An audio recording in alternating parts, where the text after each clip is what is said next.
Thank you for joining Wars of the Rosies. And this is Man is Not Sufficient Unto Himself by the Imperator AMORC. An article from Rosicrucian Digest, Volume 8, Number 3, April 1930. The thought of the month, Man is Not Sufficient Unto Himself by the Imperator AMORC. The great sessions and congresses of mind being held in many parts of the world today for the purpose of mutual discussion of man's needs and man's requirements show that there is a growing consideration of the fact that man, as an individual or a group of men, as a nation, cannot exist independently of other individuals or groups. We have those groups of high officials now considering disarmament and the abolition of war. We have other groups considering ways and means of establishing eternal peace. We have other groups considering methods for the establishment of a universal language and universal cooperation in business affairs. We have still other groups considering the ways and means for the preservation of strikes and strifes in business and the preservation of panics and financial troubles. All of these show a desire on the part of the peoples and nations to come together and reason. No longer can the individual find peace,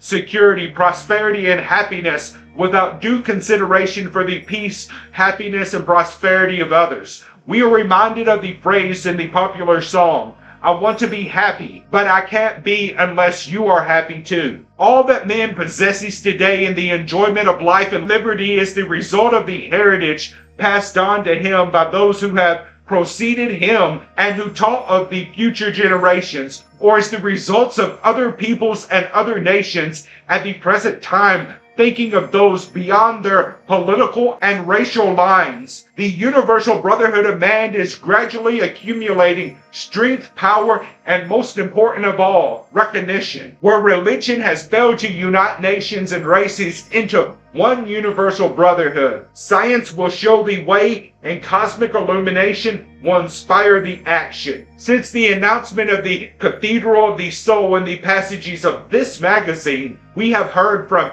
hundreds of our members in all parts of the world who have awaited the establishment of such a central point for the unification of their love, their ideals, and their hopes and aspirations. They report that by lifting their thoughts as well as their gaze to a point high above the earth plane and free from the physical limitations of natural and political boundaries, all men of all races can now unite in one place at one time and find the essential element of universal brotherhood beautifully expressed. As we lift our thoughts and minds above the earth plane, all thoughts of strife and contest and of racial or political differences fall like cloaks of many colors from our spiritual beings. There is no need for these things the moment our feet leave the dust of the earth and we rise into the cosmic realm. And it will always be that as man lifts his thoughts above the material, mortal, changing, limited, sordid things of life, he will find happiness, contentment, and universal understanding. It is only as we step down from the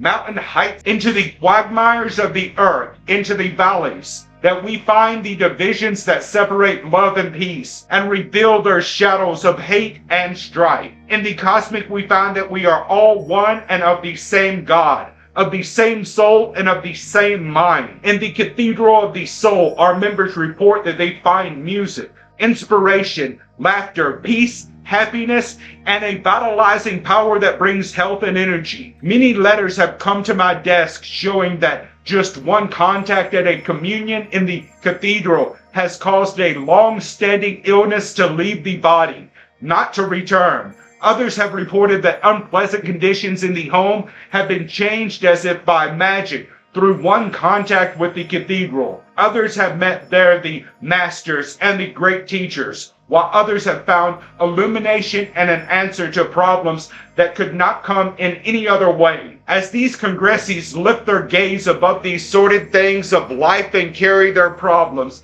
and their hopes into the cosmic, they will find more unity, more peace, and the touch of universal brotherhood, and therein they will also find a solution for their problems. Thank you for watching, and please don't forget to share, like, subscribe, and comment. And if you can, please consider donating to Wars of the Rosies. Links to PayPal and Patreon are in the description. Thank you so very much.